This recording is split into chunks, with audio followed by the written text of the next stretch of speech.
Eis que venho como vem o ladrão, é o que vamos estudar neste vídeo.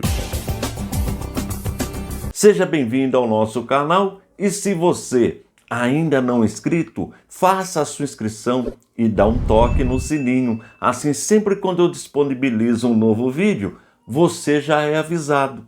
Aproveita, deixe seu joinha aí, seu likezinho para motivar o professor, faça seu comentário. Todos os comentários são respondidos e nos ajude na divulgação do nosso canal, que tem como objetivo primordial o ensino da poderosa Palavra de Deus. Agora chega de moleza, vamos trabalhar. Se você está me vendo pela primeira vez, nesta série nós estamos estudando o livro de Apocalipse, versículo por versículo. O livro é formado por 404 versículos distribuídos em 22 capítulos. Nós já estudamos 271 versículos, o que representa 67% do livro. Olha como está rendendo o nosso aprendizado. E todos os versículos estudados até agora estão disponíveis aí no playlist Apocalipse, versículo por versículo. Veja como é fácil acessar este material. Você acessa o canal Antônio Fonseca ICP, clica em playlist e procura aqui Apocalipse, versículo por versículo. Aí você abre, pronto, aqui você tem todos os versículos estudados até agora. E todos os slides que eu apresento durante o vídeo ficam disponíveis no nosso site, no www.icp.com.br. Eu aconselho você baixar este material, porque ajuda muito no aprendizado. Vamos para a leitura do versículo que vamos estudar neste vídeo. Apocalipse, capítulo 16, versículo 15. Eis que venho como vem o ladrão, bem-aventurado aquele que vigia e guarda suas vestes, para que não ande nu e não se veja a sua vergonha. Como eu faço em todas as aulas, nós vamos estudar parte por parte do versículo e sempre a parte estudada eu vou destacando, deixando na cor amarela. E é sempre bom lembrar que nós estamos estudando o livro de Apocalipse considerando a interpretação escatológica futurista, ou seja, aquilo que ainda irá acontecer. E dentro desta interpretação, nós encontramos duas possibilidades: interpretar o texto como literal ou como simbólico. Tudo vai depender do contexto. Lembrando que contexto é aquilo que vem antes ou depois do texto. Dito isto, vamos para a primeira parte. Eis que venho como vem o ladrão. Neste capítulo, nós estamos estudando sobre os 7 anjos e as 7 taças contendo 7 flagelos. Nós já estudamos 6 flagelos. E interessante que agora parece que muda um pouquinho o foco neste versículo. Mas quando nós vemos o finalzinho do versículo 14 que nós estudamos na aula passada, conseguimos entender melhor este versículo 15. Vamos só ver o finalzinho do versículo 14 desse mesmo capítulo, capítulo 16, que nós estudamos na aula anterior. Diz assim, só o finalzinho: do grande dia do Deus Todo-Poderoso.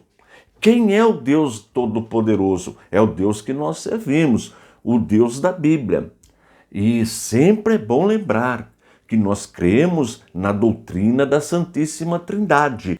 E o que ensina esta doutrina? Que existe um único Deus, como é dito, por exemplo, em Deuteronômio, capítulo 6, versículo 4. Ouve Israel, o Senhor nosso Deus é o único Deus. Mas nós já aprendemos que esse único na língua hebraica é único de unidade composta, o errad. Lembra desse termo?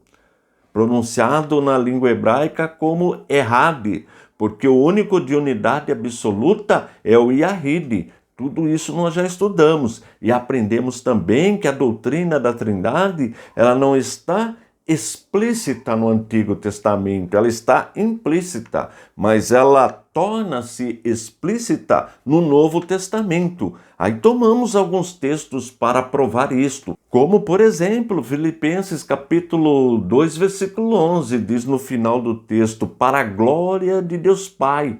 Então Deus é Pai.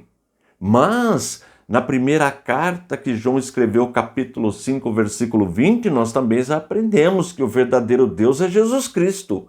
E Atos dos Apóstolos, capítulo 5, versículos 3 e 4, diz que o Espírito Santo é Deus, mas só existe um Deus. Portanto, o Pai é Deus, o Filho é Deus, o Espírito Santo também é Deus, mas não são três deuses, um único Deus. Veja que neste final do versículo 14, do grande dia do Deus Todo-Poderoso, ocorre que o Pai é todo-poderoso, o Filho é todo-poderoso, o Espírito Santo também é todo-poderoso, mas todo-poderoso é um atributo da divindade, só existe um Deus todo-poderoso. Isso nós aprendemos na doutrina da Trindade, tem aulas aí no canal. E por que eu estou recapitulando isto? Porque veja, quando termina o versículo 14 falando do dia do Deus Todo-Poderoso, o versículo 15 começa com essa expressão: eis que venho como vem o ladrão. E quem falou isso daí? Quem é a pessoa que vem como ladrão? O Pai?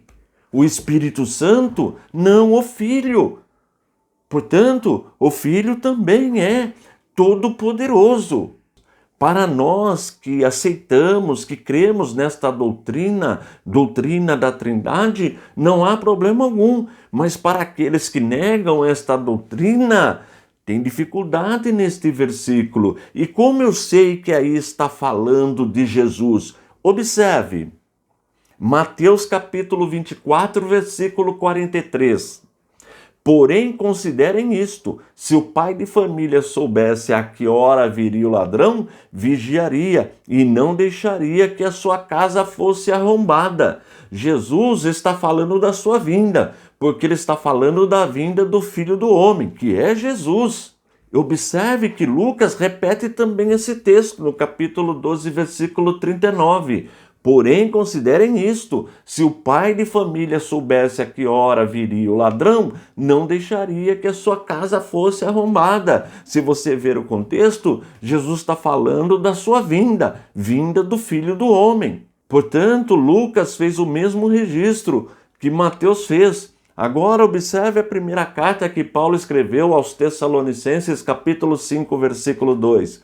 Porque vocês sabem perfeitamente que o dia do Senhor vem como ladrão à noite. Dia do Senhor, dia de Deus, dia do Deus Todo-Poderoso, é o mesmo dia. Porque Jesus é o Senhor. Lembra quando nós aprendemos dos nomes específicos de Deus, sendo um deles, são 3 nomes, e um deles sendo Adonai? Lembra que no hebraico existe pronome de tratamento pessoal, que no caso é Adon, Adoni, e Adonai é só usado para Deus, portanto é um nome específico de Deus, e Deus Pai é chamado de Adonai, Deus Filho é chamado de Adonai, o Espírito Santo também é chamado de Adonai, mas só existe um Adonai, porque Adonai é o nome da divindade. Por isso a importância de conhecer esta doutrina. Agora, quem nega essa doutrina tem dificuldade com estes textos. Veja a segunda carta que Pedro escreveu no capítulo 3, versículo 10, só parte A do versículo. Porém, o dia do Senhor virá como um ladrão. O dia de quem? O dia do Deus Todo-Poderoso. O dia da volta de Jesus. Veja como as coisas se encaixam. Por isso que quando nós estudamos a Bíblia, nós dependemos do contexto que está na própria Bíblia. Não podemos trabalhar com texto isolado. Vamos em frente. Eis que venho como vem o ladrão, bem-aventurado, Bem-aventurado nós já aprendemos, significa que a pessoa está muito feliz, acima da felicidade natural, trata-se da felicidade espiritual que só o crente sente, só aqueles que têm o Espírito Santo sente esta bem-aventurança. Não é uma alegria natural, uma alegria carnal, não, é uma alegria espiritual, dada pelo Espírito Santo, para aqueles que são fiéis, para aqueles que temem a Deus. É isso que significa bem-aventurado, mas bem-aventurado por quê? Observe, eis que venho como vem o ladrão, bem-aventurado aquele que vigia. Jesus nos ensinou que a igreja precisa vigiar.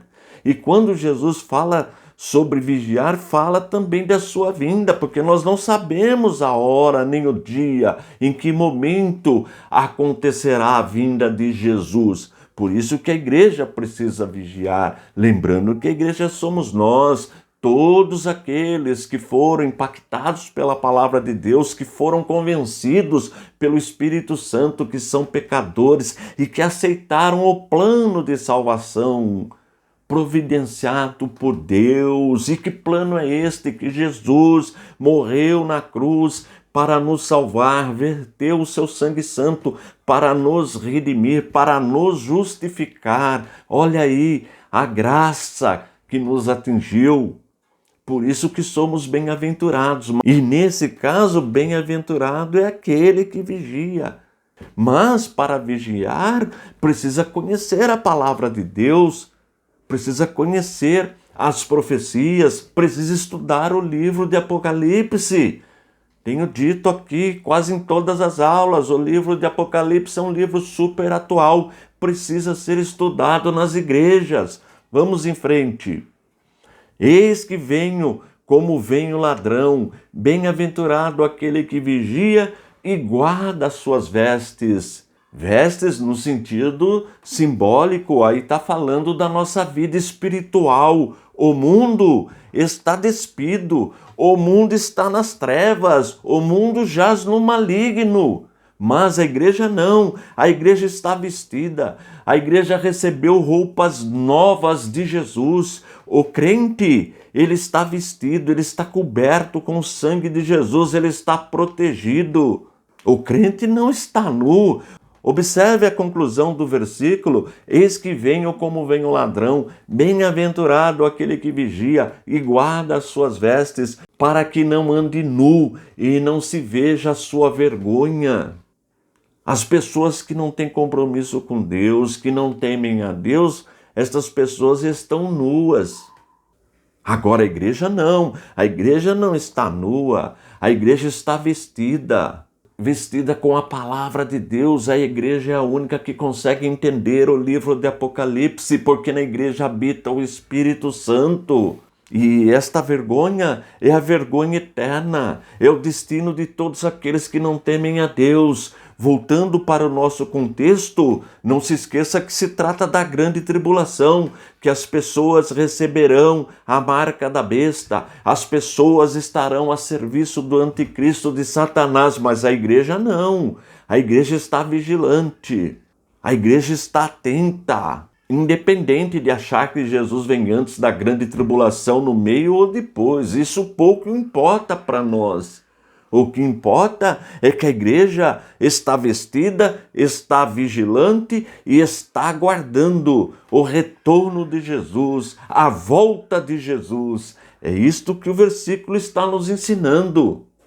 É importante também compreender que não necessariamente os eventos estão em uma ordem cronológica. Isto é muito importante, mas nós vamos aprofundar mais sobre este assunto na próxima aula. Não vai perder a próxima aula. E continue me ajudando. Divulgue o nosso trabalho, utilize os nossos vídeos para ajudar os novos convertidos no discipulado. Desta forma, você também fará parte do nosso ministério, que tem como objetivo primordial o ensino da poderosa palavra de Deus. Estou indo embora, forte abraço e fique na paz de nosso Senhor e Salvador Jesus Cristo.